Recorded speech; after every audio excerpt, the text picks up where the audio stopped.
Hawak ang kanyang kamay sa kanyang bibig, iminungkahi ng natatakot na babae na may isang tao sa eskinita ang nasa panganib. Inaayos ang kanyang sombrero, sinabi ng pulis na ito ay karaniwan at darating sila kaagad. Ang natatakot na babae ay nagsimulang lumayo sa kotse. Biglang naging seryoso ang mukha ng pulis at nagtanong na may galit kung tapos na ba ang araw ng trabaho. Sinabi na ang pulis ay isang panlipunang parasitiko. Itinuro ng kanyang kasama ang daliri sa babae na napapalibutan ng grupo ng mga lalaki at nagsabi na siya ang tinutukoy ng babae, dagdag pa na kailangan nilang magmadali doon.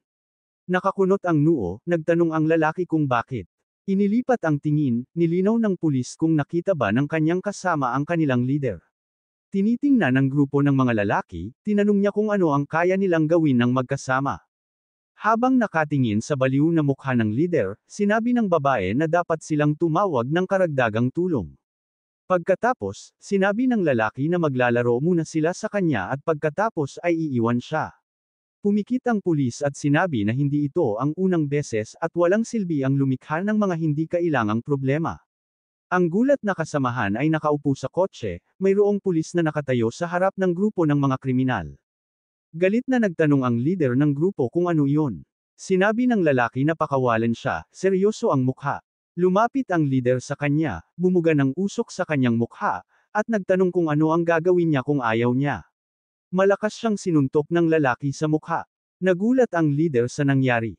Nahulog ang sigarilyo sa lupa, at nakahiga ang lalaki sa lupa habang hawak ang kanyang mukha.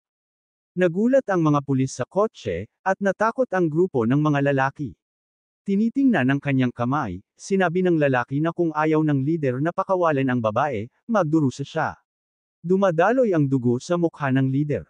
Sumugod ang mga tao sa grupo habang sumisigaw na siya ay isang hanggal. Sinuntok muli ng lalaki ang leader, at tumilapon ito dahil sa lakas ng suntok. Tumitingin sa malayo, ang lalaki ay tumayo sa ibabaw ng nasugatang leader. Ang mga pulis na nasa kotse ay patuloy na nakaupo, gulat na pinapanood ang nangyayari. Nakatayo ang lalaki sa harap ng sugatang leader. Inilagay ng leader ang kanyang kamay sa kanyang dibdib, kinuha ang kutsilyo mula sa kanyang bulsa, at sinabi na papatayin niya ang lalaki habang nakangiti.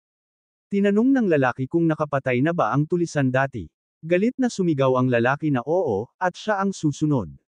Lumapit ang lalaki sa kanyang mukha at sinabing nagsisinungaling ang tulisan at hindi pa siya nakapatay ng tao, idinagdag na ang kanyang tingin ay hindi tulad ng isang taong nakagawa na ng pagpatay. Nakasimangot, tinanong ng lalaki kung iniisip ng pulis na wala siyang lakas para pumatay. Sa seryosong mukha, sinabi ng pulis na patayin na siya kung ganoon. Hinailan niya ang kamay ng tulisan na may hawak na kutsilyo papunta sa sarili niya at patuloy na sinabing patayin na siya. Ang pulis, na tila galit, ay napansin na natatakot ang tulisan. Tinitigan siya ng lalaki at sinabing kung hindi niya kaya, siya ang papatay sa kanya. Nagulat ang tulisan dito at nabitawan ang kutsilyo sa lupa. Ang lalaki, na nakatayo sa harapan niya, ay nagtanong kung sino ang pulis. Inilagay ng lalaki ang kamay niya sa balikat ng tulisan at tinanong kung ano ang ibig sabihin niya sa sino. Ang mga pulis na nasa sasakyan ay nagulat. Hinigpitan ng lalaki ang pagkakahawak sa balikat ng tulisan at sinabing siya ang humuhuli sa mga tulad niya. Inayos niya ang kanyang sombrero habang nakangiti. Ang kwento ay bumalik isang linggo ang nakaraan sa daungan ng Ingkan. Maraming container sa daungan. Nakatayo ang estranghero sa harap ng isang container. Sinimulan niyang buksan ito, at nang mabuksan niya, nakita niya ang maraming tao sa loob.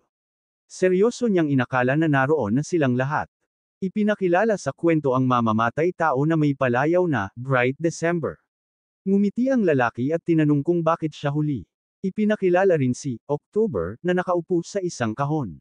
Tinanong ni October kung sumali ang bida dahil iyon na ang kanyang huling misyon.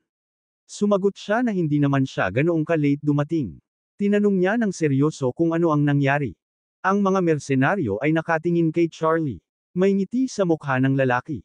Tumayo ang lalaki sa likod ng bida, iniikot ang tanikala, at sinabing iniutos ni John na magtrabaho siya kasama nito. Biglang may tanikala sa leeg ni Charlie. Hinawakan ng bida ang tanikala sa kanyang kamay at mabilis na umikot, inagaw ang tanikala mula sa kamay ng lalaki. Ang lalaki ay bumagsak sa harap ng mga paa ni Charlie. Ang kadena ay naglalabas ng malakas na tunog habang iniikot ito sa kanyang kamay. Galit na tinanong ng bida kung ano iyon. Ngumisi si October at sinabi na iyon ay isang trabaho. Nabigla, muling nagtanong si Charlie tungkol sa trabaho.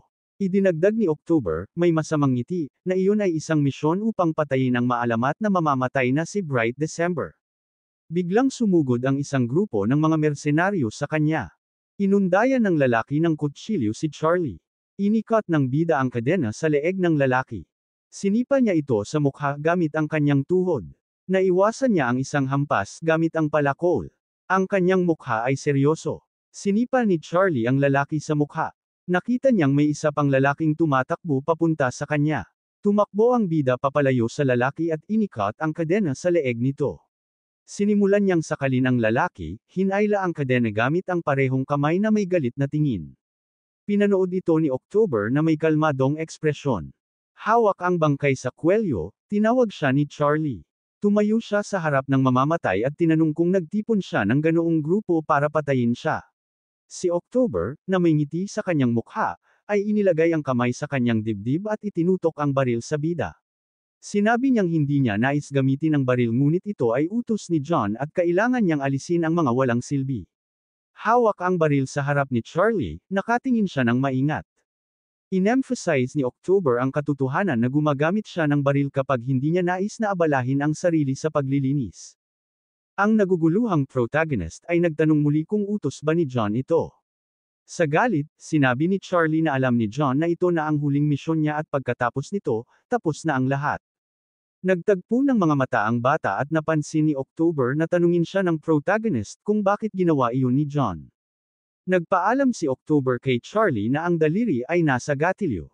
Nagmadali ang protagonist patungo sa kanya, ang dugo ay sumabog at kumalat sa lahat ng direksyon, ang usok ay tumaas pataas. Ang monghe ay nakaupo sa harap ng insenso, tinitingnan ang larawan sa gitna ng insenso. Tiningnan niya ang cellphone na nakatanggap ng mensahe. Dinala ni John ang cellphone sa kanyang tainga at tinanong kung handa na ba ang lahat. Sinabi sa kanya na hindi pa, ngunit tapos na ang lahat. Tumingin si John kung sino ang tumatawag sa kanya at galit na tiningnan ni Charlie ang katawan ni October at sinabing tanga si John. Tinanong ni John ng kalmado kung ang protagonist ba ang tinitingnan niya sa larawan. Sinabi niya na malapit na niyang sindihan ang ika-49 na insenso. Nagtaka si John kung paano alam ni Charlie ang tungkol sa sinaunang ritual na ito at tinawag siya ng protagonist na tanungin kung nandyan ba si John sa templo ngayon. Tumugon si John ng seryosong itsura at sinabing oo, at naroroon ang monghe. Tinanong ni John kung makakabangon ba si Charlie, dahil may malaking grupo ng mga mamamatay tao na nakatayo sa harap ng templo. Hiniling ng protagonist na buksan ang pinto, na idinagdag na siya ay nasa likod ng pinto. Nabigla si John nang marinig ito habang nakatayo sa harap ng isang grupo ng mga mercenaryo. Sinabi ni Charlie na malapit na siyang makarating sa protagonista, itinapon ang telepono at sinabi na kung hindi darating si John, siya na mismo ang magbubukas nito. Tinitingnan ng mga armado sa paligid, sinabi ni Charlie na mag-uusap sila kapag nabasag na ang bungo ni John. Nakatayo ang lalaki sa harap ng protagonista at sinabi na si John ay naghahanda na para sa ritual. Sinabi ni Charlie ng seryosong itsura na si John ay kumukuha ng mga bata at ginagawa silang mga mamamatay tao. Tinanong ng protagonista kung paano tatawaging Diyos ang isang tao na kumikita mula sa pagpatay. Seryoso ang mukha ng lalaki, pinigan niya ang palakol sa kanyang kamay at inihampas ito kay Charlie. Pinagsasaksak ng protagonista ang tiyan ng lalaki gamit ang kutsilyo. Galit na sumigaw si Charlie na gumalaw na sila. Iniisip niya sa kanyang isipan na siya ay sinanay upang pumatay mula pa pagkabata at iniwan ang lahat para rito. Tumakbo ang protagonista patungo sa mga mercenaryo gamit ang kutsilyo, tinaga niya ang dibdib ng isang lalaki, at pagkatapos ay pinaslice ang lalamunan ng isang mercenary. Pinag-isipan ni Charlie na iniwan niya ang kanyang sarili, ang dating buhay, at pati na ang kanyang pamilya. Nasugatan siya sa likod. Nang lumingon, nakita ng protagonista ang isang babaeng naguguluhan. Si Charlie ay galit na galit. Hawak ni John ang isang baril sa harap ng mukha ng protagonista. Tinitigan ni Charlie si John at sinabi na ipinangako niya na papayagan siyang mabuhay ng isang ordinaryong buhay. Nakaluhod ang protagonista sa harap niya. Tahimik na nakikinig si John. Idinagdag ni Charlie na pagkatapos ng misyon na ito, maaari siyang mabuhay tulad ng isang ordinaryong tao. Ang mapait na protagonista ay sumigaw na ang salaysay na iyon ay ipinangako sa kanya ni John habang hawak ang baril sa noo ni Charlie. Sinabi ni John na siya ngayon ay nabubuhay ng isang ordinaryong buhay. Lumapit si John at sinabi na ang bawat ordinaryong tao, balang araw, ay haharap sa kamatayan. Habang ngumingiti si John, binigyang diin niya na ganoon ang mga batas ng buhay. Nabigla si Charlie sa sinabi ni John. Nakatayo si John sa ibabaw niya, ang kamay ay nakapatong sa isang dagat ng dugo. Iniisip ng protagonista na maghihiganti siya, kahit mula sa kailaliman ng impyerno. Bigla ang binuksan ni Charlie ang kanyang mga mata at nakita ang isang grupo ng mga pulis sa harap niya. Isinara niya ang mga mata at sinabi ng lalaki na sinabi ng doktor na maaaring magka-short-term memory loss siya. Ang naguguluhang babae ay nagtanong kung makakabalik pa siya sa kanyang sarili. Ibinigay ng lalaki ang kanyang ID at sinabi na tingnan niya sa salamin. Tinitingnan nila ang kwarto at sinabi na ito ay ang Ilan Police Department. Isang larawan ni Charlie at ang kanyang bagong katawan ay nakasabit sa police board. Inisip ng protagonista ang kanyang sarili sa kasalukuyan at sa nakaraan habang tinitingnan ang sarili sa salamin. Tinanong ni Charlie kung ano yun at naisip niyang baka nagising siya mula sa kamatayan at naging isang pulis. Nakasandal siya sa kama sa harap ng mga lalaki. Ang naguguluhang protagonista ay nagtanong kung pulis ba siya. Inisip ni Charlie ang sarili sa nakaraang buhay at naisip na ang kilalang mamamatay tao na si Bright December, pagkatapos ng pagtataksil ng kanyang organisasyon, ay muling isinilang sa katawan ng isang pulis, at sa halip na maghiganti ay nakuha lang niya ang isang sapantaha sa mukha. May epaule siya sa mga balikat. Sinampal siya. Ang galit na lalaki ay nagsabi na ang pangunahing karakter ay isang tanga. Ang babae ay nakahiga sa lupa at nanginginig. Tumingin ang pangunahing karakter sa salamin. Tinanong niya ng may gulat kung sinubukan ba niyang magpakamatay. Nilinaw ng galit na babae kung posible iyon, gaano man kahirap. Sinabi ng lalaki na mabuti na lang at naputol ang lubod at siya ay nakahiga doon ng isang linggo. Tiningnan siya ng babae at sumigaw na tanga siya. Nakakunot ang noo, tinanong niya kung iniisip ni Charlie na may mababago siya sa pamamagitan ng pagsusulat ng mga pangalan ng mga salarin. Nilinaw ng pangunahing karakter kung tungkol saan ang sinasabi niya. Isinara ng babae ang kanyang mga mata at sumagot na iniwan ni Charlie ang mga pangalan ng mga nakatataas sa kanya at ranggo sa suicide note na iniwan niya. Ipinakita ng babae ang isang tala na nagsasabing siya ay nagdusa. Ang galit na lalaki ay nagtanong kung anong mali sa mga baguhang ito. Inintroduce ng plot ang mga senior patrolman na sina Carl at Dave. Itinutok ni Carl ang kanyang daliri kay Charlie at sinabi na ang mga magulang niya ay mga kriminal na nagpakamatay pagkatapos ng kanilang mga ginawa. Isinara ni Charlie ang kanyang mga mata at sinabi na ang anak ng mga kriminal ay naging isang pulis. Binanggit ng galit na si Carl ang katotohanan na kung ang pangunahing karakter ay magpapaalam sa buhay, dapat ay tahimik niyang ginawa iyon. Tahimik na nakinig si Charlie. Ibinangon ni Carl ang kamay at tinanong kung bakit pa niya isinulat ang kanilang mga pangalan. May isang malakas na putok sa kalye at nagulat si Carl. Hinawakan ng pangunahing karakter ang kamay ni Carl at tinanong kung siya ba ay nababaliw at naglakas loob na lumaban sa kanya. Tiningnan niya si Emily na nakahiga sa lupa at tinawag siya. Tinanong ni Carl kung maaari bang ituring na isang pagtatangka na pumatay sa isang nakatataas. Si Emily ay nakakunot ang noo at nagsabi na hindi siya nakakakita ng anuman. Si Dave ay umupo sa ibabaw niya at nagsabi na tutulungan siya. Inablot ni Dave ang kanyang buhok. Sinabi ni Charlie na tanga sila. Huminga ng malalim, tinanong ng pangunahing karakter kung anong kaguluhan ang ginawa nila. Galit na galit si Carl tungkol dito. Sinimulan ni Charlie na pisilin ang kamay ni Carl, kaya't nagsimula itong sumigaw. Itinaas ni Carl ang kanyang ulo at sumigaw sa sakit. Biglang tumayo si Emily. Nakakunot ang noo ni Carl at inutusan siyang bitawan siya. Ibinuka ni Charlie ang dalawang daliri at tinamaan si Carl sa leeg. Nagulat si Carl sa nangyari at nagsimulang mahulog sa lupa. Nagulat si Dave at tinanong kung ano ang nangyayari. Walang laman ang mga mata ni Carl. Sinipa ng pangunahing karakter si Dave. At tinamaan siya sa singit. Si Dave ay nagsimulang umiyak at sumigaw sa sakit. Si Emily, na nagulat, ay nanood ng nangyayari.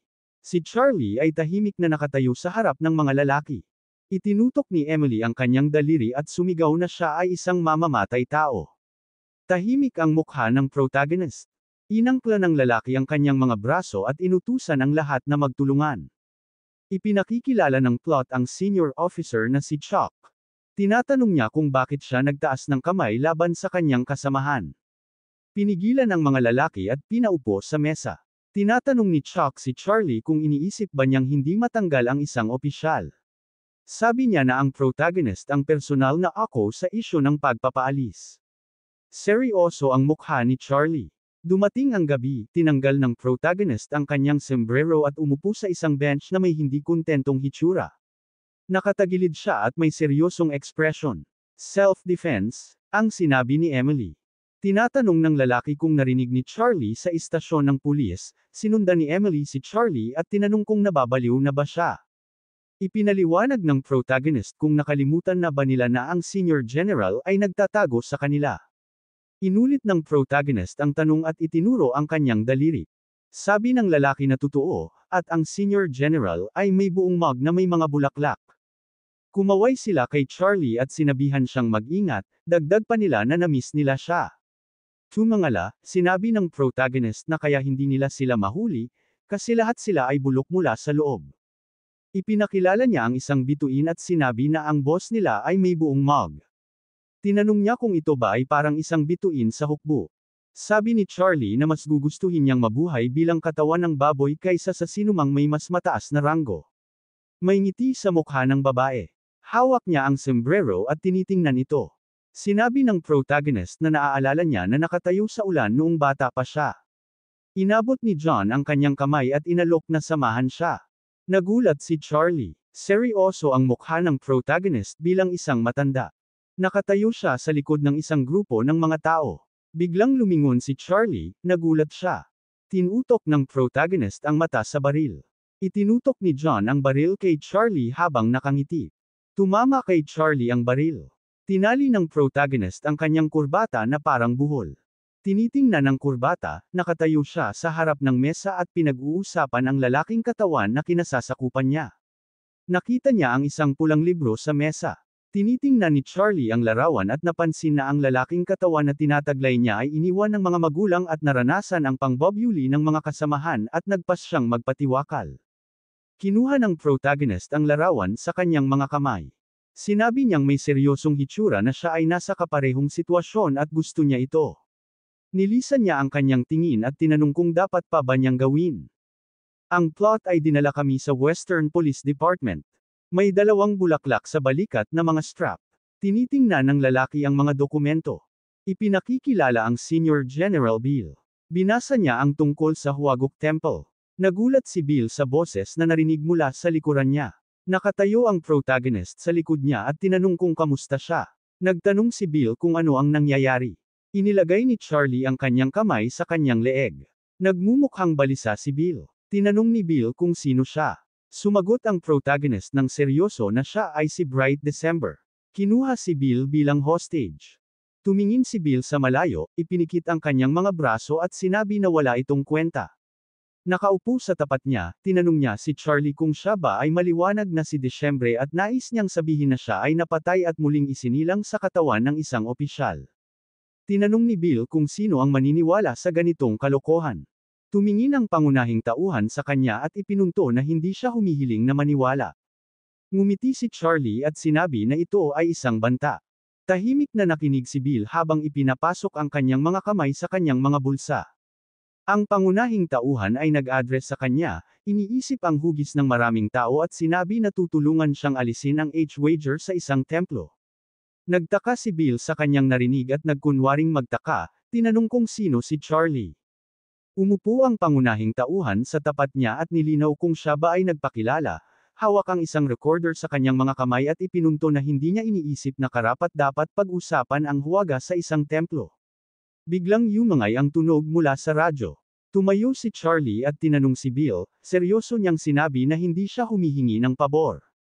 Isang makapangyarihang aura ang lumabas mula sa pangunahing tauhan. Nakaupo ang pulis sa pader, may isa pang lalaki na nakahiga na walang malay sa sahig, at isang grupo ng mga pulis na binubugbog siya. Nakatayo sa harap ni Bill, binigyang diin ni Charlie ang katotohanan na siya ay nagbabantang gawin ito. Natakot si Bill at tanong na may hindi makapaniwalang hitsura, tinanong kung sino siya. Nagalit si Charlie at sumagot na siya ay si Bright December. Tumayo mula sa mesa, sumigaw si Bill sa pangunahing tauhan na itigil ang kalokohang ito. Tumingin si Charlie kay Bill at sinabi na ipinangako niya sa kanya 3 taon na ang nakakaraan. Ang kwento ay bumalik sa 3 taon. Nakaupo si Bill sa lupa, sugatan. Ang pangunahing tauhan ay may hawak na payong sa kanyang ulo at tinawag si Bill na nakatayo sa tapat niya. Ipinakilala ng pangunahing tauhan ang kanyang sarili bilang Bright December. Nagkunwaring magtampo, tinanong ni Bill kung siya ba ay mula sa Hwag's-A Temple at kung gaano katagal nilang hinahabol ang monghe. Tumingin sa kanya ang pangunahing tauhan at sumagot na si Bill ang kauna-unahang nakalapit sa kanya. Ipinunto niya na sinabi ni John na hindi siya interesado sa isang matandang tulad ni Bill. Isang talam ang lumabas mula sa payong, itinuro ng pangunahing tauhan ang talam sa lalamunan ni Bill. Nakaupo si Bill sa tabi ng basurahan at nagmamakaawa. Tumingin sa malungkot na mukha ni Bill, tinanong ni Charlie kung nais niyang mamatay. Kinuha niya ang maskara at tinanong siya. Inalis ng pangunahing tauhan ang maskara at hiniling na ipangako niya ang isang bagay. Serious na sinabi ni Charlie na ipinagpapalit niya ang buhay ni Bill at mahuhuli niya ang sinungaling na iyon at bibigyan siya ng 3 sentensya ng buhay. Nagtaka si Bill sa ganitong kahilingan at humawak sa kanyang balikat, tinanong siya kung bakit at kung magkaklan ba sila. Tinanong ni Charlie kung gusto ba niya ng mga monghe. Isinuot ng pangunahing tauhan ang maskara at binigyang diin ang katotohanan na ayaw niya ng mga monghe. Hawak ang payong sa kanyang ulo, binanggit ni Charlie na sila ay mga kalbo na mga tanga. Inalis ng pangunahing tauhan ang kanyang hood at sinabi na nagbigay si Bill ng pangako sa kanya noong gabing iyon, ngunit mukhang hindi ito natupad. Ang mukha ng pangunahing tauhan ay seryoso. Tinitigan niya ang mga strap ng balikat ni Bill at inisip na na-promote ito sa loob ng 3 taon at marahil ay mas interesado sa sariling pag-unlad kaysa sa pagtupad sa kanyang pangako. Kinuha niya ang isang panulat mula sa kanyang bulsa at itinala na hindi ito maganda. Hawak ang panulat sa harap niya, ninais ng pangunahing tauhan na mabulag si Bill. Nabalisa si Bill sa reaksyong ito at sumigaw na hindi niya ayaw, kundi hindi niya kayang gawin. Tinitigan ni Charlie si Bill at nilinaw niya kung ano ang iniisip niya na na-promote siya, at idinagdag na mas madali ang mangalap ng impormasyon mula sa tuktok. Inilabas ni Bill ang kanyang kamay at sinabi na sa impormasyong ito, naalala niyang hawak ang isang pointer at tinatanong tungkol sa klan ng mga mamamatay tao. Tinitigan ng lalaki ang mga dokumento. Sumulyap si Bill sa mga strap ng balikat ng lalaki. Tinanong niya kung si Monk J.N. ba ang pinuno ng klan ng mga mamamatay tao. Tinuro ni Bill si John at sumagot ng oo, iyon nga. Maraming opisyal ang nagsimulang tumawa at nagsabi na si Bill ay sobrang nakakabasa ng mga comics, na ang templo ng H-Wager ay isang pambansang yaman pangkultura. Inilagay ni Bill ang kanyang kamay sa dibdib at nagsimulang sumigaw na ang kanilang departamento ay nagsagawa ng imbestigasyon at nakakita ng marami. Bigla siyang natigilan nang makita ang mga strap ng balikat ng lalaki. May 4 na bulaklak sa mga strap ng balikat. Tumingin ang lalaki sa kanya at nagsabing kung hindi titigil si Bill, tatanggalin siya sa trabaho. Nabigla si Bill sa pangyayari. Tinitigan ni Bill ang ulat ng lalaki. Binanggit ng estranghero na hindi na dapat ipasok ang relihiyon sa usapin. Tumingin sa paligid ng opisina, sinabi ni Bill na tinihil na ang investigasyon. Nakasakay sa sopa, tinanong ni Charlie kung tinihil na ba ng pamunuan ang investigasyon. Ibinaba ni Bill ang mga dokumento at nag-request na tignan ang mga ito, na nagsasabing ang kanyang koponan ay nagtrabaho ng walang tigil upang makuha ang mga ito. Nagsimula pag-aralan ng pangunahing tauhan ang mga dokumento. Ipinagpasa-pasa niya ito sa mesa at nagsabi na ang ganitong kaguluhang investigasyon ay ititigil ngunit may mga mahahalagang impormasyon pa rito. Si Bill ay may mga pawis na tumutulo sa kanyang mukha. Napansin ni Charlie na magiging maayos ito hanggat siya ay buhay pa. Pumikit si Bill at sa loob ng kanyang isip tinanong ng pangunahing tauhan na may wild na hitsura sa mata kung ano ang kanyang iniwasan. Tinitigan niya si Bill at napansin na sinabi ni Charlie na siya ay nakaupo sa kabila ni Bill. Ini-extend ni Charlie ang kanyang kamay na may ngiti sa mukha at nagsabing tutulungan siyang hindi mamatay sa kanyang sariling mga kamay. Nagsulot ang pangunahing tauhan at nagsabing umaasa siyang magiging maayos sila. Nakikinig si Bill na may takot na ekspresyon sa mukha. Ang ibon ay nakaupo sa sanga ng puno. Dinala tayo ng plot sa Inson Police Department. Binabalot ng sikat ng araw ang gusali. Nakatutok ang mga pulis sa kanilang mga computer. Biglang sinipa ni Charlie ang pinto, at si Emily ay nagulat. Ang bida ay kumaway at tinawag sila palapit. Binati niya sila ng magandang umaga na may seryosong ekspresyon. Lumapit si Emily at tinanong kung siya ba ay natanggal sa trabaho. Pumasok ang isang lalaki sa kanilang silid at tinanong kung ano ang ingay. Napahinto ito nang makita si Charlie at nagtanong, anong nangyayari dito? Tumingin siya sa bida at nagtanong kung siya ba ang may gawa nito habang nakaturo. Tinanong ni Chuck kung hindi ba niya sinabihan na huwag nang bumalik doon. Ang bida ay nagtanong kung nasaan ang mga nakatataas na opisyal. Sagot ni Chuck, sila ay nakasick leave. Galit na galit, sinabi ni Chuck sa kanya na lumabas. Pumasok ang lalaki sa department matapos si Charlie. Nakatayo si Bill sa likuran niya. Nagulat si Chuck sa nakita niya. Tiningnan niya ang shoulder straps ni Bill. Seryoso ang mukha ni Bill. Nagsimula silang batiin si Bill. Nilagay ni Bill ang kamay niya sa balikat ng bida at sinabi na pumunta siya para makita kung saan nagtatrabaho si Charlie. Natakot si Chuck at tinanong kung paano kilala ni Bill ang bida. Nagulat ang mga tao. Itinuro ni Bill si Charlie at sinabi na maituturing na tagapagligtas niya ito. Nagbigay-pugay ang bida at binati ang lahat. Maraming sigarilyo ang nakakalat sa basurahan. Nakaupo si Charlie sa isang bangko at sinabing maganda ang may mataas na ranggo. Nagsisigarilyo si Bill habang pinapanood siya. Itinaas ng bida ang kanyang daliri at humingi ng pabor. Dumilim ang gabi. Nakabitin ang isang paniki sa puno. Si John ay nakaupo sa templo at nakatingin sa isang larawan. Ibinaba niya ang kanyang ulo at lumingon upang tingnan kung sino ang dumating. Tiningnan siya ni Charlie at sumagot na siya ang taong hindi nagpapatawad ng insulto. Nagulat si John. Naglakad ang bida papalapit sa kanya. Biglang kinuha ni John ang insenso at humarap. Inihagis niya ito kay Charlie, tumama ito sa maskara ng bida. Agad na umatras ang bida, dahilan upang makaiwas sa huling sandali. Tumingin siya sa insensong nakasaksak sa dingding at kinuha ito. Ibinagsak ni Charlie ang insenso at sinabing ang isang monghe ay hindi dapat dungisan ang tahanan ni Buddha. Tumayo si John sa harapan niya at tinanong tungkol sa maskara, sino ka ba?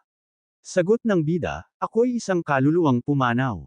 Nag-snap si John at muling nagtanong tungkol sa pumanaw na kaluluwa. Nagsimulang pumasok ang mga tao sa templo. Nagtama ang mga mata ni Charlie at John. Maraming mga mersenaryo ang nakatayo sa harap ni John. Sinabi niyang nais niyang maging ligtas ang bida sa paglalakbay nito patungong langit. Ang mga galit na tao ay nagmamadaling tumakbo papunta sa bida.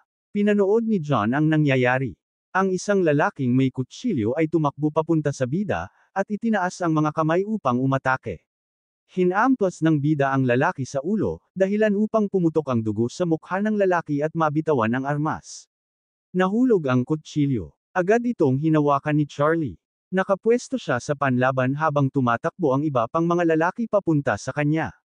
Ang lalaki ay humataw ng palakol at tinamaan siya, pagkatapos ay nagngit-ngit siya at sumimangot. Nakipaglaban si Charlie sa gitna ng kaguluhan, dumadaloy ang dugo mula sa mga kamay ng mga tao sa paligid niya. Binuksan nila ang kanilang mga bibig sa galit. Naningkit ang mga mata ni John. Nagningning ang mga mata ng pangunahing tauhan. Galit siyang napangiwi sa ilalim ng kanyang maskara. Sumigaw ang lalaki, huminto. Sumimangot siya sa pagkadismaya. Tiningnan siya ng lalaki mula sa ilalim ng maskara. Lahat ng nasa paligid ay parang istorbo, at mabilis na naglalaro ang kanyang mga iniisip. Tuloy pa rin ang kanyang iniisip na hindi niya may sulat ang anuman dahil sa mga harang. Diretso ang tingin ng pangunahing tauhan at nagtanong kung ano ang gagawin nila, at tila maraming kaluluwa ang naghihintay pa ring mailibing ng maayos. Tiningnan siya ni John nang may pagkadismaya. Nagpatuloy ang boses na nagsasabing kung hindi siya kikilos maraming kaluluwa ang naghihintay mailibing. Ang lalaki ay nakahandusay sa isang lawa ng dugo. Humataw ng kutsilyo si Charlie, sinasabing ang ibig sabihin nito ay magiging multo sila. Inutusan ni John ang lahat na manatiling nakatayo. Sumimangot siya at nagpatuloy, sinasabing hindi niya alam kung sino ang nagpadala sa kanya, ngunit tila may isang tao na nakikitungo sa masasamang espiritu at ang maskarang ito. Sinabi ng boses na lumapit siya. Nanlaki ang mga mata ng pangunahing tauhan. Ngumisi si John at sinabing hayaan siyang makita ang kanyang mukha. Sumagot ang lalaki na hindi dapat, at na dumaan lang siya para magpaalam. Nagpatuloy ang lalaki, sinasabing malalaman din niya kung sino siya balang araw, at sa ngayon ay dapat niyang ihanda ang kanyang ulo para sa bitay. Naningkit ang mga mata ni Charlie at naisip pa ang iba. Nagpatuloy ang kanyang iniisip na marami pa siyang kailangang sanayin. Bigla siyang sinalubong ni John. Hinawakan niya ang maskara ng pangunahing tauhan. Nagkaroon ng pagsabog. Tinakpan ng lalaki ang kanyang mga mata mula sa alikabok. Umubo ang lahat sa paligid. Tinanong nila tungkol sa tear gas. Tinawag ng lalaki si John at tinanong kung okay lang siya. Tinakpan ng lalaki ang kanyang bibig gamit ang kamay at sinabing walang dapat ipag-alala. May hawak siyang maskara sa kanyang kamay. Wala nang tao sa harap niya. Ang kamay na may hawak sa maskara ay tumigas. Pinisil ito ni John at nabasag. Pagkatapos, tumingin siya sa nagliliyab na kandila. Naningkit siya. Mayroong isang card na may larawan sa mesa. Tinanong ng boses kung ano ang multo. Naglalakad ang mga tao sa parke. Napakunot ang lalaki sa pagod. Sinabi sa kanya ng lalaki na isang araw lang silang hindi nagkita, ngunit parang tumanda siya ng 10 taon. Sumagot ang lalaki na iyon ay dahil sa kanya. Hindi niya alam kung ilang problema na ang meron siya ngayon. Nagpatuloy siya, sinasabing nagkaroon ng pag-atake sa mga pulis. Maingay. Sinabi ng lalaki na wala na rin ang tear gas. Galit na tinanong siya ni Bill kung alam niya ba kung gaano kahirap itago ang lahat ng ito. Tinakpan ni Charlie ang kanyang tenga at sinabing kung nahuli lang sana ang gago ng mas maaga, wala sanang ganitong gulo. Tinanong siya ni Charlie kung iniisip niyang madali iyon. Napakunot ang noo ni Bill at sinabing may ebidensya naman sila, kaya makipagtulungan sa mga polis. Pinutol siya ng lalaki, sinasabing kailangan lang nilang mahuli ang masama at ano ang silbi ng lahat ng gulong ito. Tinakpan ng lalaki ang kanyang mga mata at sinabing, well, paano malalaman ng mamamatay tao?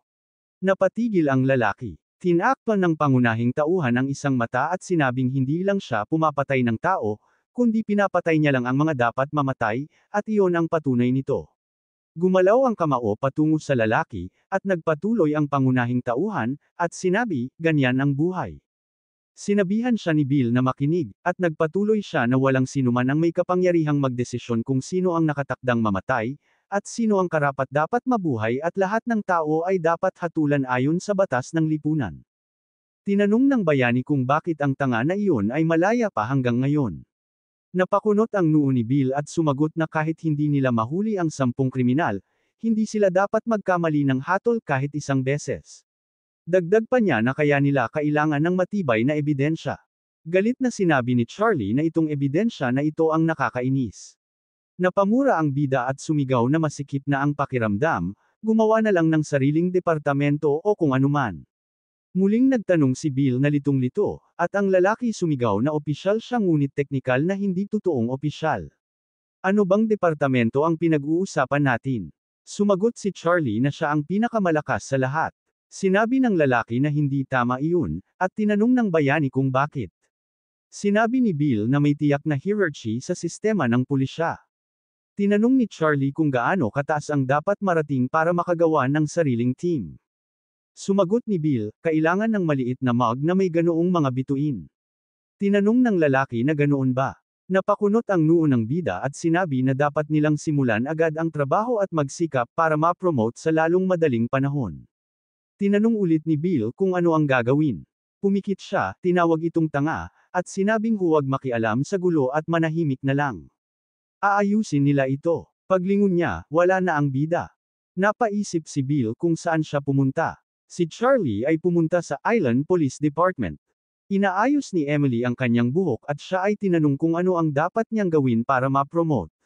Dagdag niya na, syempre, kailangan nilang pumasa sa isang pagsusulit. Tinanong ulit ng lalaki tungkol sa pagsusulit.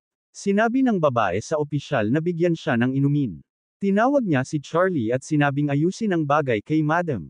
Tumingin si Emily sa kanya at sinabing akala niya bumalik na ang kanyang alaala pero mukhang hindi pa rin. Tinanong ng lalaki kung kailan siya kukuha ng pagsusulit, lumapit sa bida ang lasing na babae at sinabing may mga eksam o kung ano man ang mga iyon, at gusto niya ng inumin. Sinabi ni Emily na kailangan muna niyang maglingkod ng hindi bababa sa 1 taon. Tinanong ulit ng bida kung 1 taon, sinampal ni Charlie ang babae at sumigaw siya na may serbisyo sila rito. May tumawag kay Emily at nagtanong kung tiningnan na ba niya ang mga reklamo. Tumugon ang babae ng oo. Tinanong ni Charlie kung may paraan bang mapabilis iyon. Inilalagay ng bida ang babae sa kama. Tinanong ni Emily kung bakit siya nagmamadali para makakuha ng bituin. Sumagot ang lalaki na magiging maganda iyon. Sinabi ng babae ng seryoso na dapat siyang mag-isip ng mabuti. Para sa isang ordinaryong opisyal na makakuha ng mangwa, kailangan niyang magtrabaho ng hindi bababa sa 10 taon. Napakunot ang noo ni Charlie at nagtanong na kahit senior lieutenant siya. Tinanong ni Charlie kung wala na ba talagang ibang paraan. Sumagot si Emily na meron naman. Itinuro niya ang daliri niya sa kanya at sinabing ito ay isang espesyal na promosyon. Pagkatapos, sinabi niya na kung makahuli siya ng mga seryosong kriminal at makapagpakita ng magagandang resulta, baka makakuha siya ng espesyal na promosyon. Ipinikit niya ang kanyang mga mata, inilagay ang kamay sa ilalim ng kanyang baba, at sinabing wala silang gaanong oras kaya ginagawa na lang nila kung ano ang sinabi sa kanila. Sinabi rin niya na kailangan nilang harapin ang mga karaniwang reklamo. Pero may tumawag sa kanya at nagtanong kung maaari ba niyang tingnan iyon. Sinabi ni Emily na okay, baka balang araw magawa rin nila iyon. Bigla siyang nagtanong muli, nalilito, at tumingin sa walang laman na espasyo. Tinanong ng tinig kung saan napunta ang gago. Puno ng tao ang kalye. Ang isang babae ay naglalakad habang nakayakap sa braso ng isang lalaki. Ang mga tao ay nagkakagulo. Sinabi ng tinig na totoo iyon. Lahat ay tumingin sa lalaki. Nagpatuloy ito, nagtatanong kung bakit maghahanda ang isang pulis para sa kung anong pagsusulit. Ang magkasintahan ay lumingon. Sinabi ng tinig na ang trabaho niya ay hulihin ang mga kriminal. Tumingin ang mga nag-aaway sa lalaki. Tumingin siya sa masikip na kalye at sinabing kailangan niyang magtrabaho ng mabuti. Inayos ng bida ang kanyang sombrerong pangpulis at sinabi, habang nakangiti, na makakakuha rin siya ng espesyal na promosyon. Sa buong bansa, maaaring hatiin ang mga tao sa 3 uri. Isa na rito ang mga dating manloloko. Siyempre, may mga taong gumawa ng maliliit na krimen tulad ng isang lalaking nagmamaneho ng motorsiklo na lumusot sa pulang ilaw. Pero sa anumang kaso, hindi naman sila ganoon karami. Sa kanila, ang Bright December ay naghahanap hindi ng maliliit na paglabag kundi ng mabibigat na krimen, isang mas seryosong pagkakasala. Nakatayo si Charlie sa gitna ng club. Bigla niyang napansin ang isang taong may inaabot sa babae. Tumingin siya sa bag at naisip, narito, ito na yon. Tinitigan niya ang lalaking may pulang mata. Sinabi ng bida, habang nakangiti, na ito ay isang mabigat na krimen. Pinailaw ang mga spotlight sa kwarto. May nagpatay ng musika. Ang isang lalaki ay nagtanong, nagtataka, kung ano ang nangyayari at bakit huminto ang musika. Tumingin ang mga tao nang may pag-aalinlangan sa lalaki. Sumigaw siya na magkakapatid sila at tinanong kung bakit hindi sila sumasayaw. Sinabi niyang hindi pa sila nakakabawi mula kahapon. Sa ganitong paraan, magiging wala silang silbi. Itinaas ng babae ang kanyang kamay at nagsabing, champagne. Sinabi pa niya na sa tingin niya, isang bote lang ay magpapasaya na sa kanila. Nakitid ang mga mata ng lalaki. Tinanong sila ng DJ, habang nakangiti, kung ano ang gusto nilang inumin. Sinabi niyang okay, ang mga babae ay binuka ang kanilang mga bibig. Hawak niya ang mga patch sa kanyang kamay at sinabi na ibabahagi nila ito. Bamuka ng malaki ang mga bibig ng mga lalaki. Hawak ng kanyang mga kamay ang champagne.at nagsimulang magbuhos ng champagne sa mga tao, sumisigaw. Damilat siya at nagpatuloy, sinabing ngayon ay magkakaroon sila ng mainit na gabi. May isang tao sa crowd na muling nagtanong tungkol sa mainit na gabi at sinabing isa siyang komedyante. Tumingin sa kanya ang DJ, nagulat. Sinabi ng bida na dapat niyang asahan ang mainit na sopas sa kulungan. Hawak niya ang isang patch sa kanyang kamay. Nakasimangot ang DJ at nagtanong kung ano ang nangyayari, kung hindi ba siya binigyan ng mga babae o kung ano, at sinabi na dapat niyang kunin ang bagay na iyon. Sumagot si Charlie na hindi niya kailangan iyon at ayos na siya. Inilapit niya ang patch sa kanyang mukha at sinabing hindi na mahalaga iyon. Lahat ay napalingon sa gulat sa kanyang mga sinabi, na ang mga ito ay karaniwang droga. Ang mga tao sa paligid niya ay muling nagtanong kung ano ang ibig niyang sabihin na ito ay droga. Tumawa ang DJ at nagtanong kung ano ang sinasabi niya. Sumimangot ang lalaki at tinanong kung sino siya at bakit siya nagsasalita ng ganoong kalokohan na para bang wala siyang pakialam.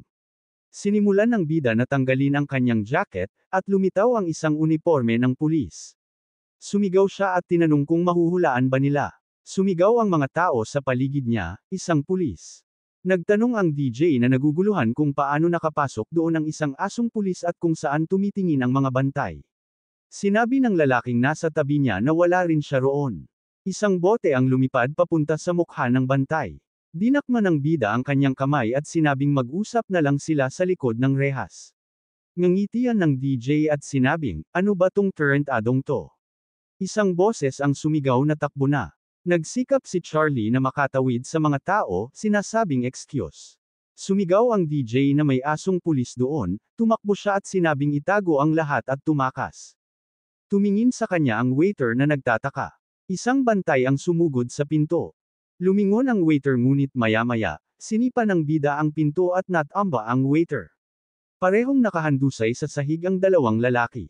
Nagpatuloy si Charlie. May humihila sa hawakan ng pinto. Galit na sumigaw ang DJ na buksan ang pinto at tinawag na tanga ang hindi makaayos. Sagot ng bantay, nakaharang sa likod ng pintuan ang isang upuan. Ilang bantay ang nakahandusay din sa sahig. Isang boses ang sumigaw na hindi ito mabubuksan. Lumabas ang bida sa likuran nila at tinawag sila. Kumislap ang kanyang mga mata at tinanong kung gusto nilang maglaro ng tagwan. Itinuro siya ng DJ at sinabing, sandali lang. At tinanong kung mag-isa lang ba siya. Muling nagtanong si Charlie, at ano? Ngumiti ang lalaki at sinabing natatakot ba siya sa isang nag-iisang aso at iniisip ba niyang may buong grupo na kasama nito. Sinimulan niyang hawakan ang kanyang bulsa at may inilabas na droga. Nagulat ang bida, iniisip na kulay pula iyon. Nilagyan ng bantay ng patch ang kanyang leeg, at sinundan ito ng pangalawang bantay. Nagsimulang bumakat ang mga ugat ng mga lalaki. Sumigaw sila ng malakas at sumugod sa bida. Nanlaki ang bibig ni Charlie sa gulat. Ngumiti ang DJ at sinabing magiging masarap ang gagawing mincemeat sa aso. Sinuntok ng bida ang mukha ng bantay at bumagsak ito sa sahig. Nanlaki ang mga mata ng pangalawang lalaki. Sinabi ni Charlie na sa ganitong mga pagkakataon, mas mabuting isarado ang bibig. Napasigaw ng malakas ang lalaki, hawak ang dagwang bibig. Sinabi ng bida na tama iyon, huwag itago ang sakit sa loob. Nanlaki ang mga mata ng DJ. Palakas ng palakas ang sigaw. Umupo ang lalaki sa sahig, nakasimangot sa takot. Tinawag niya ang opisyal at nagmungkahi na mag-usap sila ng maayos, handa siyang ibigay ang lahat at humihiling lamang siya ng minsan. Tiningnan siya ni Charlie at sinabing, talaga. Ibibigay mo ang gusto ko. Tinanong ng DJ kung ano ang gusto niya, pera, babae, droga, at sinabing ibibigay niya ang lahat ng kaya. Ngunit habang tumatayong matikas ang bida sa harap niya, sinabi niyang gusto niya lamang ng isang espesyal na promosyon. Muling nagtanong ang lalaki, ngunit inulit ng bida na isang espesyal na promosyon lang ang kailangan niya, sabay abot ng kamay. Isang sigaw ang narinig. Ang balita'y nagsabi na isang drug lord ang naaresto sa isa sa mga club sa Ensign kagabi. Ang mga residente ng bansa ay nababahala sa pagkalat ng droga. Pinindot ng lalaki ang pos. Sinabi niya nang may ngiti na mahusay ang ginawa niya. Habang nakatingin sa bida, sinabi niya ang pangalan nito at naisa siyang kabo. Nagpasalamat ang bida. Tinanong ng lalaki kung ano ang ibig sabihin ng salamat at kung sino ang opisyal na naglakas loob na magbitiw sa trabaho at gawin ang gusto nito. Sumagot si Charlie na isa nga siyang kabo. Sinabi pa ng lalaki na oo, batay sa kilos niya noong aresto. Sagot ng bida na hindi na kailangan ng gulo. Naglagay siya ng isang bagay sa mesa at sinabing tingnan itong mabuti. Ang bagay ay nakabalot sa isang dahon. Tinanong ng boses kung ano iyon. Sinabi ng bida na mga droga iyon mula sa crime scene, na posibleng itinago sa isang ligtas na lugar. Tinanong ng lalaki sa gulat kung ninakaw niya ang ebidensya. Sinabi ng bida, Bell. Binuksan ni Charlie ang balot at tinanong kung pamilyar ito sa lalaki. Isang asol na bagay ang nakahain sa dahon, isang droga ang nasa harapan ng kanyang mga mata. Sumigaw ang boses, ang Diyos ang si Bella. Isang lalaki na may ulo ng ibon ang may hawak na droga sa kanyang mga kamay. Napangiwi sa sakit ang lalaki. May lumapit sa kanya. Sa takot, sinabi ng lalaki na nasa kontrol niya si Inan, ngunit lahat ay napalingon nang marinig ang boses ng babae. Tinanong nito kung ano pa ang kanilang hinihintay. Sumigaw siya ng isa pa. Itinaas ng lalaki ang patch sa lalaki. Sumigaw ang lalaki na nagmamakaawa sa Diyos ang si Bella. Nilagay ang droga sa kanyang katawan. Sinabi ng boses na iyon ay masaya. Ang katawan ng lalaki ay namaga, at tumalsik ang dugo sa lahat ng direksyon. Ang babae ay nakaupo sa sopa, inilabas ng mga lalaki ang bangkay palabas ng kwarto. Patuloy siyang tumingin sa kanyang telepono. Sinabi na si Ron ay naparusahan. Ang mga droga ay nasa kanyang dibdib. Sinabi ng babae na ayaw niya sa pagpaparusa habang tinitingnan ang litrato ng pangunahing tauhan. Patuloy siyang nagsabi na kailangang harapin ito ng pulis. Sinabi ng pangunahing tauhan na mas kilala si Bella bilang isang maliwanag na basurahan, at nagpatuloy siya na siya ay isang maruming dependent.